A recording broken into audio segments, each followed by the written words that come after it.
So the PS for Diaspora Jobs, the PS for Diaspora Affairs is our next guest, and she's here, Roseline, Kathure, and Njogu. Good morning. Good morning. Good morning. Good to have you back. Thank you so much. Thank you for having me back. I think it's been a month since I was last here. Yes. Thank you for having me I love back. the blue. What do you call that blue? Royal blue. Oh, thank you. I did not know. It's blue, right? It's the dark blue. Royal blue. Asante ndu. Royal blue. Yeah. Okay. And then I see on your lapel you have Kenya, Germany. Hey, ni nini bwana? Well, we are just off signing, and the ink is barely dry on the comprehensive migration and mobility partnership agreement with Germany. So I am wearing my Kenya Damu and Germany flag, of course. Okay. Now, City is not here today. Yes, is there going to be proverbs? Yes. Proverb for this week is from Libya. Oh. What's the capital of Libya? Tripoli. Very good. You're asking a diaspora person. P.S. Wamaju. How many Kenyans are in Libya? Right now, those numbers are not very clear. We evacuated Libya several years back when we had political problems there. We haven't re-established an embassy there. We had to close our embassy there that many years ago. So it's one of the places where we don't have very good systems or control, so we basically tell Kenyans to not work there. Okay. So for now, at least don't work there as things are getting sorted out. The kind of government they have so far, it's a provisional government. It's, those ones. It's a caretaker sort of government. It's a provisional government with the current president is not president, he's chairman of the Presidential Council. So the presidency is a council. And the chairman is called Mohammed El Menfi. He's the current chair of the Presidential Council. The proverb from Libya for today, he howled before going mad. He howled before going mad. It sounds like the beginning of a composition. ... He howled before. Okay. What do I think it means? Yes, that's it. That's the end of the proverb. He howled before going mad. There are signs, I think. There are signs before certain things happen, or as people say, if I make money, there will be signs. That's not what it means. They will know. They will know. They will know. But I think it just means that before it rains, the clouds will gather. Before anything major happens, there will have been signs. So I think you might then use that proverb as a warning, or as to say that these are the warning signs before something happens. Is what I would say. You and your man and Danny. Don't ignore the signs. Okay. Yeah. If you had taken him to hospital when he was howling, maybe you'd have helped him. Perhaps. Yeah. Okay. Yeah. So, diaspora people, we want to talk to them as well, because, people in Kenya, people abroad, there's a lifestyle. It's an app. It's called Loop. Yes, it is. It can serve even you people who are in the diaspora and you're watching the PS this morning. Can you tell them about it? So imagine you can do everything from one app. You can pay your bills. Doesn't matter where you are. You can move money from your bank account to your mobile wallet. You can also do vice versa. Send it from your mobile wallet back to the bank. All your transactions. And imagine if you were in business as well. You can pay merchants. You can sell. You can buy. You can advertise your products on the app. Yeah. And all we need you to do is download the app. Download it and experience all the amazing things that you can do on this app. And you can even, go ahead and get facilities for credit. I mean, really, anything that you can imagine that you would do with your money and your business and your lifestyle, you can do it on Loop. And that's why they say it's not just transactions or it's not just an app. It actually is a lifestyle.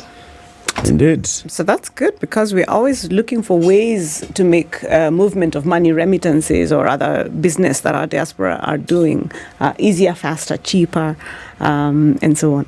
Very good. Yeah. Loopit. So tell us about the trip to Germany and you say it's a big deal. It is a big deal. It is a big deal. So the trip to Germany was very successful. There were a number of things that were happening. First of all, Kenya was the guest country for what they call the Bürgerfest, or the Citizens Festival, where the German presidency takes time to celebrate volunteers and that kind of thing. And they will usually invite another country to come and showcase its culture and so on. So at the palace, at the Schloss Bellevue, where the palace is, you will do these grand exhibitions. And with Kenya being there, this was the first time a non-European country had been invited as a country of honor. And so we were showcasing our culture, language. There was dancing, there was music. I think Boma's dancers were there. There was nyama choma, mutura. Of course, our usual coffee, tea. Something like 15,000 Germans attended this event over the 2 days. So, of course, a number of them interacted with our culture, ideas of our tourism sites and so on for the first time. So really you can expect to see an uptick in tourism from that part of the world. But also it was useful for people to begin to understand Kenyan culture a little more in ways that they haven't interacted with it before. There was so much dancing, there was, DJs and all of that. So it was very exciting. And, on the margins of that, then we did business. One of the things that we did was signing the Comprehensive Migration and Mobility Partnership Agreement, which we will speak about in a little bit.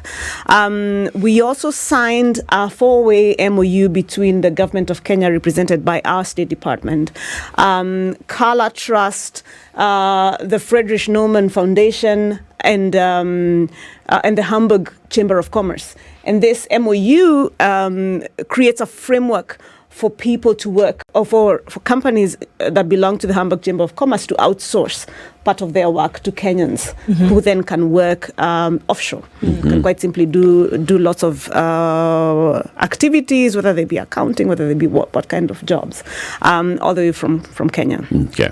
We held a beautiful diaspora engagement, 2 diaspora engagements. The first one was a Diaspora Talent Conference, where we talked about diaspora talent and how we can make the most out of labor mobility. We had a fantastic diaspora engagement with the president. You might have seen a very lovely town hall where people got to interact and ask all kinds of questions and listen to former Prime Minister Raila singing. And we had a number of meetings. We had one with recruitment agents, both from Kenya and from Germany, convened by the president, so that we can talk about how we would go about now implementing the agreement. So it was really impactful. There were, of course, other meetings, like business meetings with Volkswagen and so on. So it was a very packed 2 days. There was also our team from Diaspora Affairs doing mobile consular services across a number of cities in Germany, as well as doing like a talent fest where they went around different cities talking about Kenyan talent and why Kenyan talent is fantastic and well trained and so on. So very busy week. Okay. Yeah, very busy 2-3 days. So Yeah. the Comprehensive Migration and Mobility Partnership Agreement. Yes. Very many words there. Yeah. But It's very comprehensive. migration and mobility. Yeah. Those are the main words. What do those mean? So the agreement is set up to create a framework for, on our side, labor to move from Kenya to Germany to meet our needs and to meet Germany's needs.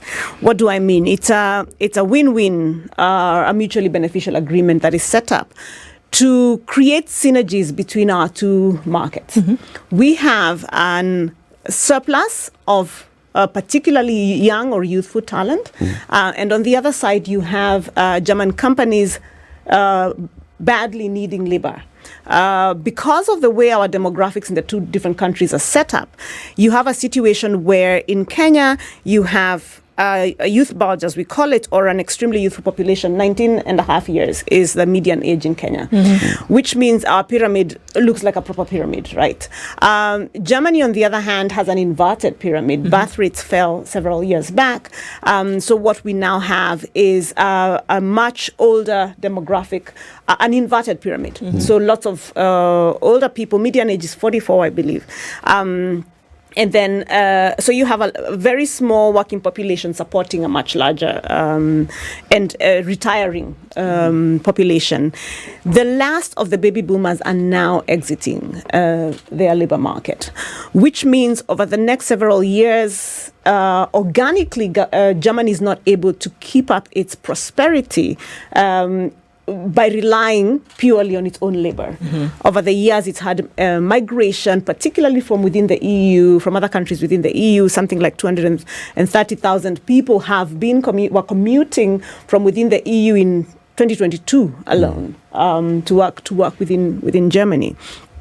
But various sort of pieces of research will indicate that without an intervention, what will happen to Germany is that by something like 2030, the labor gaps will increase to something like anything between 3 to 5 million. If you're a large industrial country, which is the third or the fourth largest economy in the world, the largest in the EU, and you're a large economy that depends on manufacturing, for example, and you don't have the labor to manufacture, then your prosperity starts going down.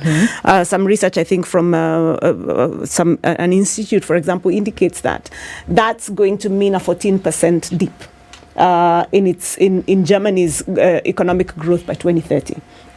So it's important to understand that this makes sense for Germany to look for labor. If we don't have labor, if they don't have labor, their economy will go down.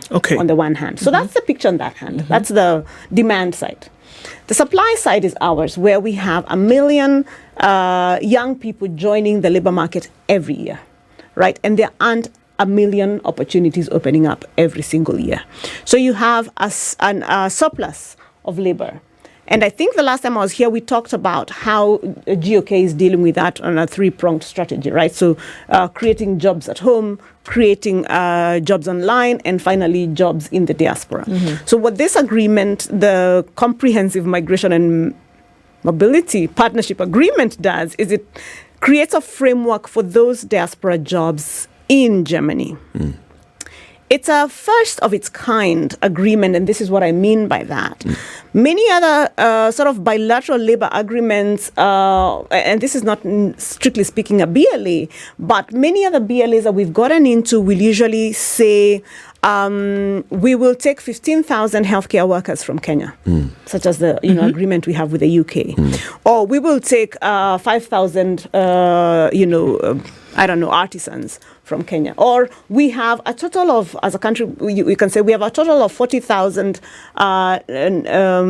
nurses required.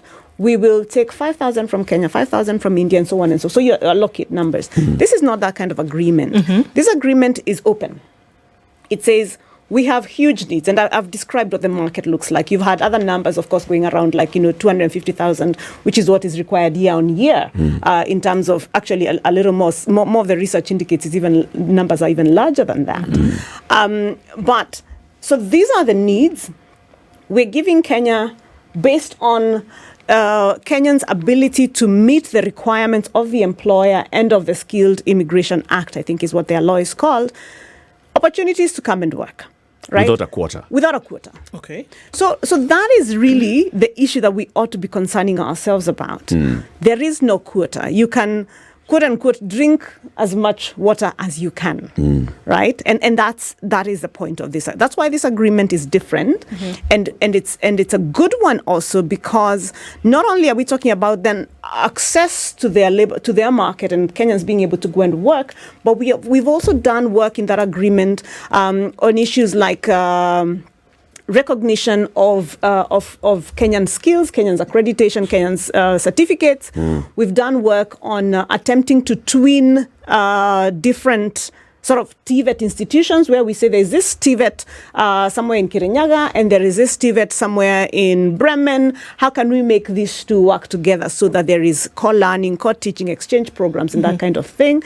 So we're building up on that agreement many different kinds of projects. But this work is skilled work. Yes. And this where there's needed to have some kind of caution applied when, of course, everything came out into the open and many questions were being asked. So I just wanted to go over a couple of things so that it is clear for everybody that what we're saying is that there's an agreement between two governments, Kenya and Germany, whereby Germany has said that there are jobs that they have to fill because they just don't have enough.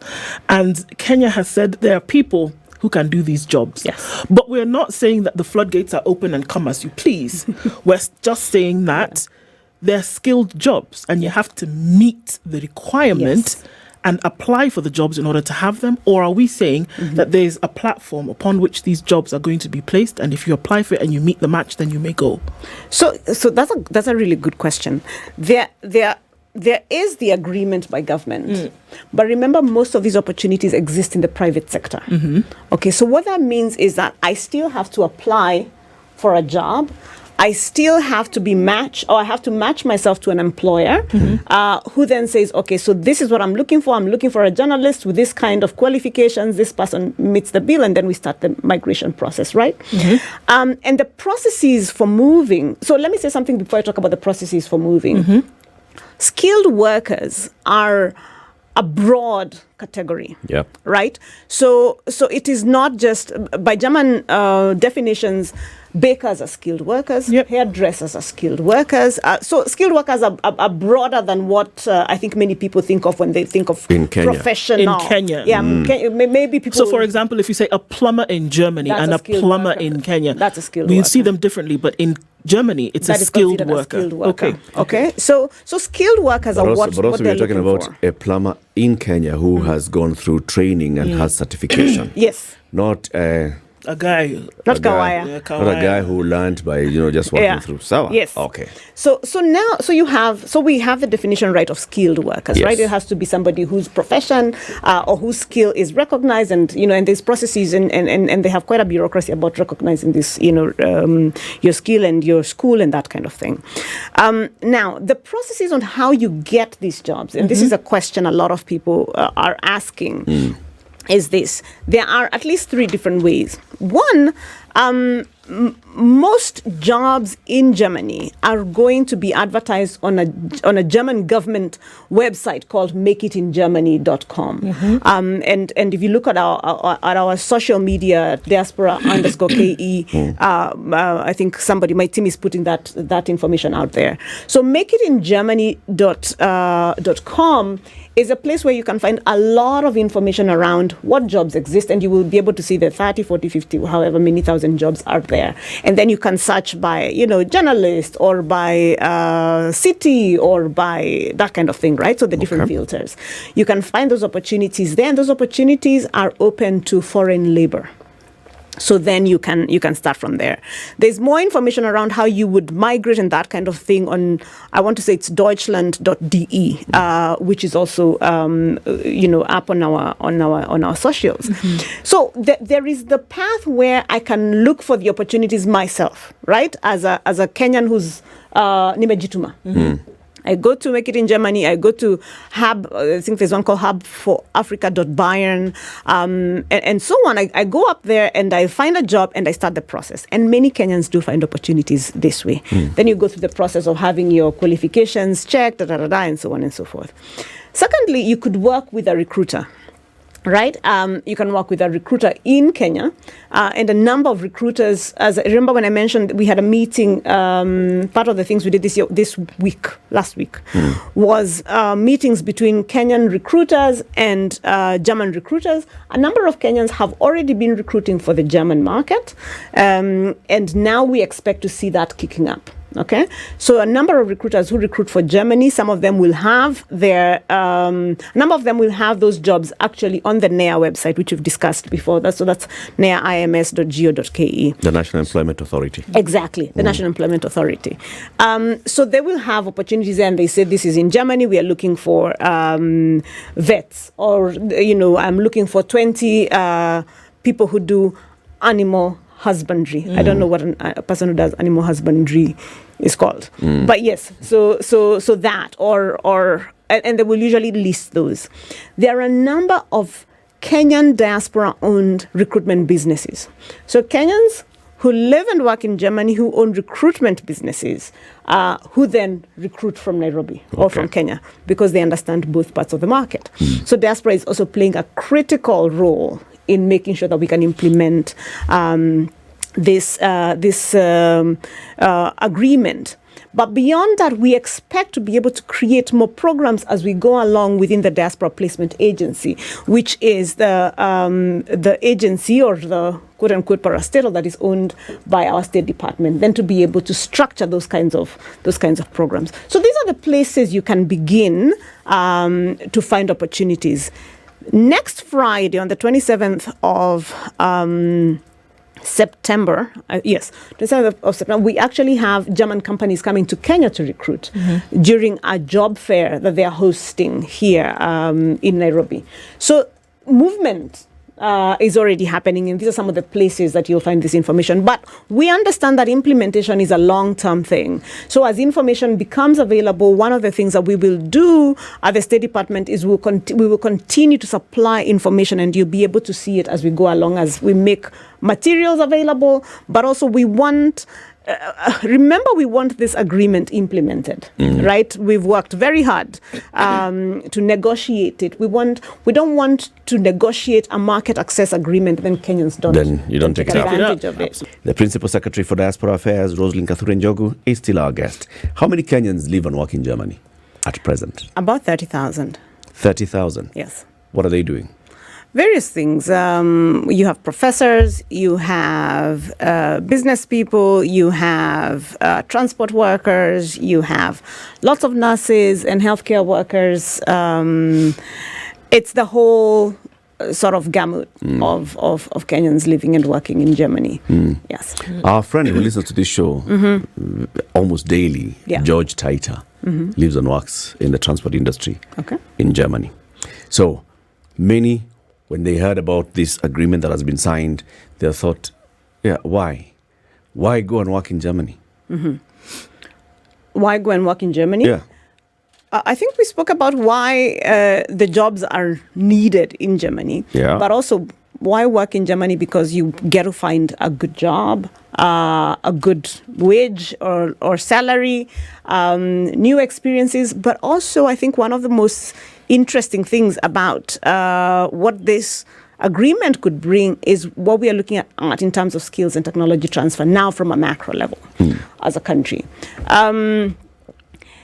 The German, of course, Germany is a large automotive, manufacturer.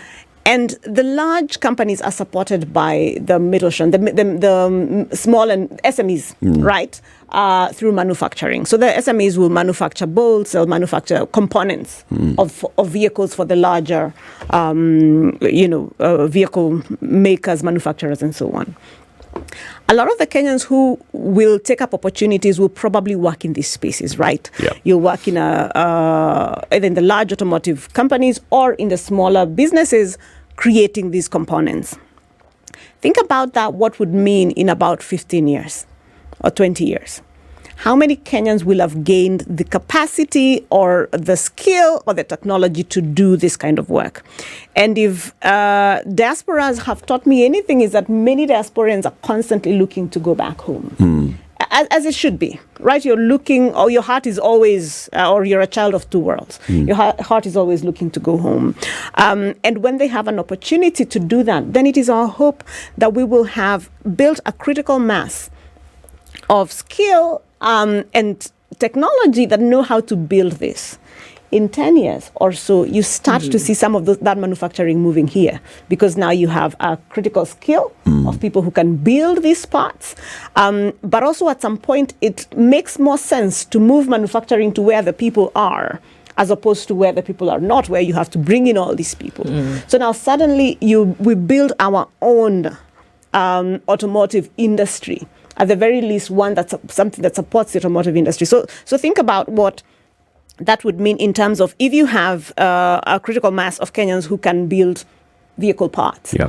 You move a number of German manufacturing plants here. You move a number of Japanese manufacturing plants here. Suddenly, through diaspora skill transfer, you have built an entire section of the economy that didn't really exist, or existed sort of in a small way just 10 years before that. Yeah. It would take a different approach, a much more expensive approach, to sort of do it in any other way. Right, so you do that for the skills, for the skill and technology transfer. And this is a story of many countries. When we think about diaspora jobs, there is a tendency to focus on the short term. Why are you taking so many people abroad? Why can't you create jobs here? And so valid questions. But part of that game, as I have said before, is the long game. You've got to think about, and this is what governments have to do, you have to think about what it looks like in 40 years. Yeah. In 40 years, you have an army of people who are trained in, creating German vehicles, for example. That immediately means that you can have that manufacturing moving here. But also what you see with diasporas is that when I talked about them wanting to constantly come home, is that also their hearts are constantly at home. People are always looking to make a difference. How can we do something at home? What can it's more of tag me in, coach, right? I want to do something about home. The skills transfer, the technology transfer, the opportunity to even invest back home is huge. And some of these things don't require being gone 10, 20 years. Let me give you an example of a number of Kenyans who live and work in Seattle, for example. A lot of Kenyans are in the home care business, right? Caring for people end of life or persons with disability or people who need assisted living. Kenyans have become, it's an extremely attractive business and a lot of Kenyans are in it. Yep. What that means is in another 10 years, as we age out of work, or as our parents are beginning to age out of work, parents who do not want to go and live in shags, we have a generation that is coming that will not want to go and retire in shags and so on. They actually don't even have shags. They don't have shags, right? So their shags is urban. Is here in Nairobi. You need a solution to care for our loved ones in this way. These diasporians who are already in this business immediately can plug in, and we've already started to see it, building care homes here in the city where they can bring their skill, their knowledge, importantly, their networks, right? They already know, how do you fund this? How does the model work? And so on. Now think about this. If you're able to build up these care homes here in Nairobi, because this is a job you have done in Seattle for the last 10 years, and you care for your parents, you care for your friends' parents, and so on, you start to bring skills that intersect in a beautiful way. Kenya, for example, has a wealth of healthcare workers, right? So we have, I believe, something like 45 KMTC colleges, right? I think only 2 counties don't have a KMTC college. So we train a lot of healthcare workers. Kenya also trains a lot of hospitality workers, right? So if you travel anywhere, you will find Kenyans serving in hotels, as managers, as wait staff, as cooks, as chefs, and that kind of thing, or even in the Maritimes, right? So when you put those two together and you put our beautiful climate, right? We live at the equator. We have fantastic weather all year round. Life is not too expensive here compared, say, to places in Europe. Then you have a fantastic retirement proposition, where you tell people who think of someone who retires, a nurse who retires from the UK with a pension. Their pension might not take them, very, very far. But if you come and live in Nanyuki, where you have all of this healthcare workforce and you have all of this hospitality workforce and beautiful weather, yeah, and it's home. And exactly. So, and even if it's not home, even for other people who want to come and retire here, immediately we now start attracting a different kind of people, a different kind of capital. Right? So we've built a whole new industry largely from our diaspora minds, our diaspora ideas, diaspora investment, but also skills transfer. So you bring that here. And you can think about interventions like that in almost every sector. Okay. So diaspora going out and do, and not just for the short term, but the short term is important, right? People have to eat, people have to pay school fees, people have to live, but also people have to use the skill that they have spent money and time and families have sacrificed to acquire. But beyond that, we have to think about what is the long game? Are we always going to be in the business of, incentivizing people or facilitating people to go?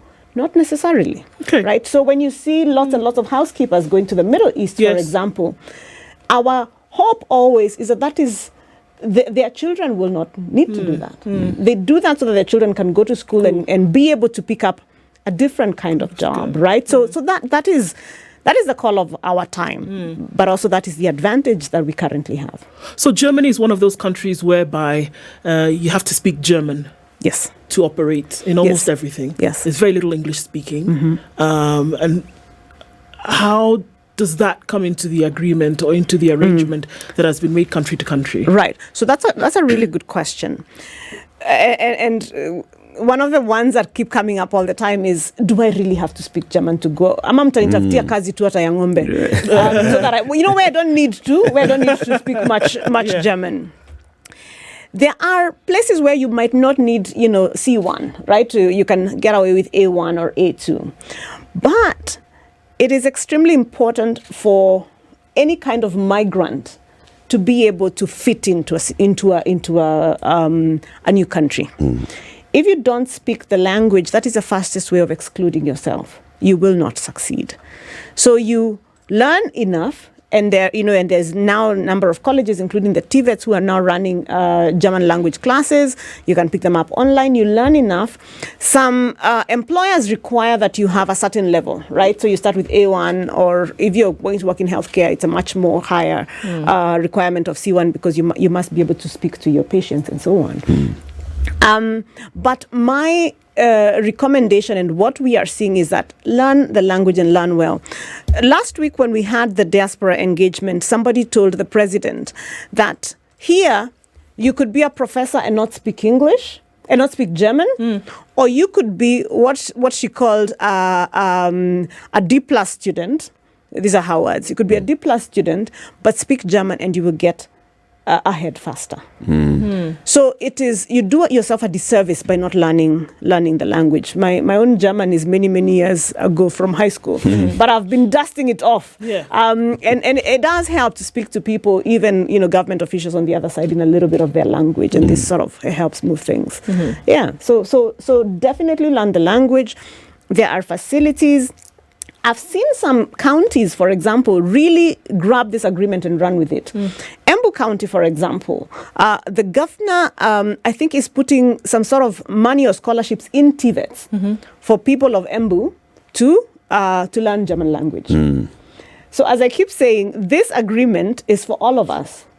But there might be those who will run it, who will grab it and run with it and be able to make it sooner rather than later. So what I would like to see, or what I hope to see, is more actions like what we saw from Governor Mbarire, saying, okay, so this is the opportunity. How can we take advantage of it? Okay, let me see how many I can sponsor at the TVET and so on, so people can begin to take advantage of it. Exactly, absolutely. You've sold it quite well with the skills transfer, technology transfer and all, and looking at the future and seeing the present. Now, is the government helping Kenyans when it comes to dealing with the German embassy in Kenya or with all the other bilateral labor agreements that you've signed with the various countries? Does the government help the applicant, especially with that move? So part of the agreement actually with the Germans is they also have obligations on their part, including streamlining their processes within the German embassy here in Nairobi to make those processes move faster, right? So one of the things that I have seen them do is I want to say 2 weeks ago or so, an advert for visa clerks and that kind of thing. So I know they're expanding their capacity.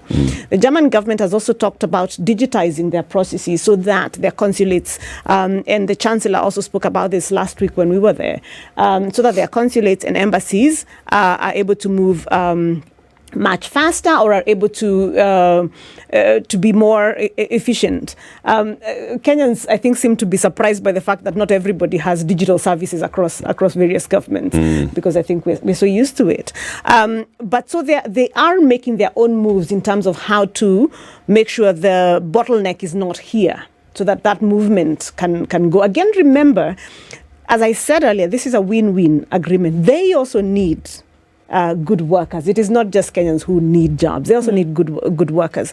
We're also seeing a push from their own companies, right? So their own industry is saying, can you help us get through this in a faster way? Can embassy, can their interior ministry, or whoever is concerned, move things? So we have the push and pull from both sides.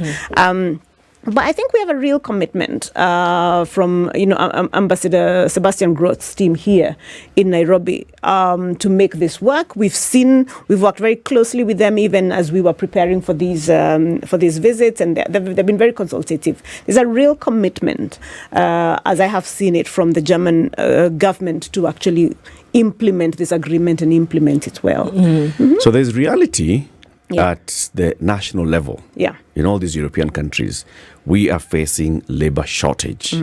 Then they are faced with this other reality that for us to address this, we'll need to accept people to come into our country, and then there's migration issues. Yeah. So there are people in Europe who are not happy. Absolutely. With the issue of migrants. Migration is a very touchy subject. It's a very touchy issue. It's a very touchy issue, and over the last few years, we've seen a rise of nationalism across the world, Yes. right? So there's a real wave of sort of very right-wing ideology that is anti-migration. Across Europe. In Germany itself, in fact, in the last election, this was one of a campaign issue, right? Yes. So how does our government sort out our Kenyans who are going into a country that a section of the country is welcoming, and then there's a section of the country that is not welcoming? So that's a good question, and I'm not even sure it's a government question, right? It's a society question. It is a question of the lived reality sometimes of racism,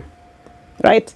Any of us who has lived in a country where you're the minority, you're aware of how dark you are, how different your hair is, and so on. And in some places, it is said to you, right? So there is that element of being a migrant or being a diaspora in a society that is also now becoming very polarized around those issues. And it is a global question. It is not just a question of Europe or a question of Germany in particular. It is a US question. It is a Middle East question. It is the question of every black man or woman walking the earth in 2024. Yep. Yes. What can we do about it? There is little you can do about the other person.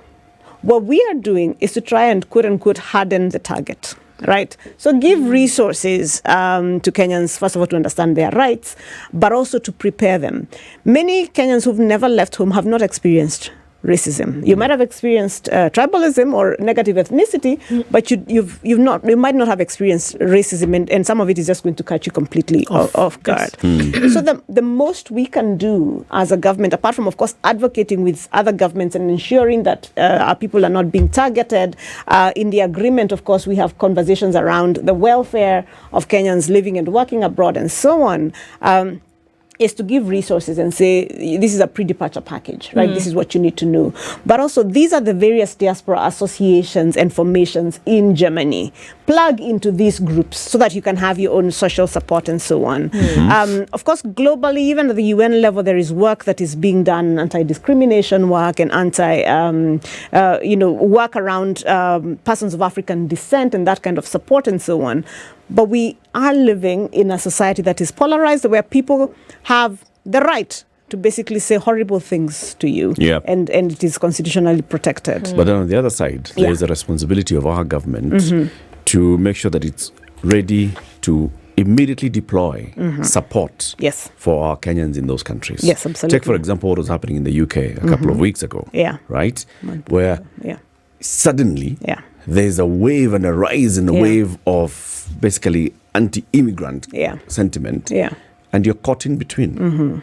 So how prepared is the State Department for Diaspora Affairs, the ministry as a whole, to be on the lookout and to support these Kenyans on a moment's notice? We are, remember, there's, how do I put it? Things like this happen of various kinds. It might be an migrant sentiment that rises across the society, which you really pray it doesn't, because when something is that widespread, then it is very difficult to deal with.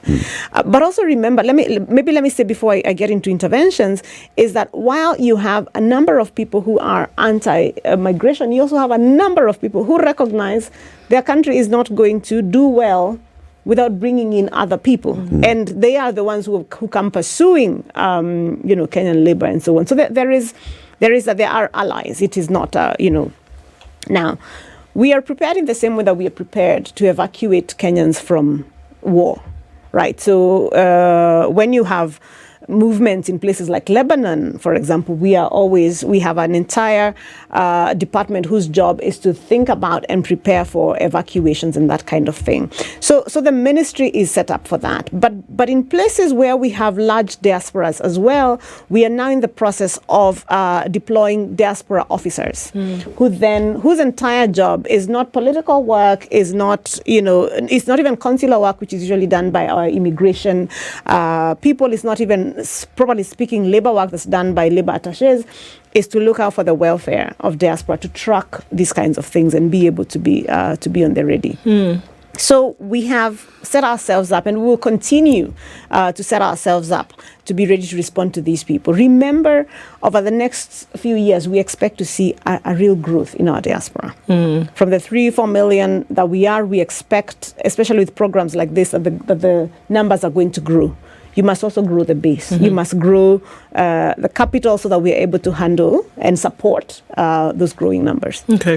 What are some of the things that you've heard since this announcement that are just not true, that would require some clarification on your part? Gosh. So it's a laundry list, of course, and I don't know that it makes. And I think we clarified many of them when there were conversations about whether this is a quota-based agreement and so on. I issued a press statement clarifying that what we have is a no quota agreement.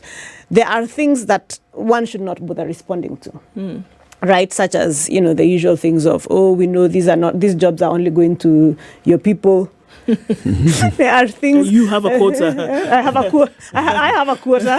Or there are things around. There's very nasty conversations around. You will not be able to find skilled workers in Kenya. So just a lot of uninformed, quite simply, nonsense that people should not have to respond to. But I think the main issues that needed clarification have been responded to. What we need to do, however, is, remember I said that it's in our interest, all of us, to make sure that this agreement is implemented and implemented well, is now a proper stakeholder engagement. We've done some of that while we've been negotiating, but now is to go and sit with the TVETs and say, this is what is in store for us. How do we set ourselves up to take up this advantage? And then do the same thing with universities, do the same thing with various groups. So that is the next part of the job. Clarifying, having conversations, answering, meeting with Ngao officers, chiefs, and so on, basically explaining so that people on the ground completely understand what is available to them and how they could potentially take up those advantages. And then, of course, a real engagement with our diaspora. But we've engaged our diaspora, especially even during the negotiation of this agreement. They were involved, and we're continuing to engage them in terms of how do they welcome newcomers? How do they support? And you will be glad to note that one of the things they said is, we want you to really involve us in welcoming the newcomers, which is fantastic. Wow. Because then they're able to tell you what things really on ground are like. So it's that stakeholder engagement, just to make sure that the misconceptions are dealt with, but more importantly, that people have the information they need to be able to take up this, to take up the opportunities that are available. And then finally, for us to keep the conversation going so that we don't lose out on that return leg that I spoke about. Okay. How do we make sure that as talent is leaving, we will be able to track it so that at some point we can see, the investments that I spoke about, the skills transfer that I spoke about, and so on. In a minute, how does one tell that an agency that's recruiting for Germany or for any other country is genuine or not? This is a question I think I answer every day on social media. But it's very easy. On the NAIA website, the National Employment Authority website, and my team can actually post that as well, you will find the list of everybody who is an authorized, licensed, and current recruitment agent for overseas jobs. Okay, so the NAIA maintains a list because NAIA regulates recruitment agencies. So on the NEA website, the National Employment Authority website, there is a list of recruitment agents who are licensed. On the Kenya Maritime Authority website as well, there is a list of the companies that are authorized to recruit for maritime jobs. And I hope at some point we'll be able to have a chance to speak about this new area of maritime jobs that promises so much for Kenyans. In the, what do you call it? In the seas, not overseas, but on the actual in the sea. Yeah, Baharini. So those two, absolutely. So those two, that's where you find the information. If you're not sure, you can always check with us on social media, but please go there first. Okay. Yeah. Roseline Kathure Njogu, Principal Secretary for Diaspora Affairs, has been our guest this hour, just showing us the opportunities that are there with the newly signed Comprehensive Migration and Mobility Partnership Agreement with Germany. This is the Situation Room, the only way to start your day.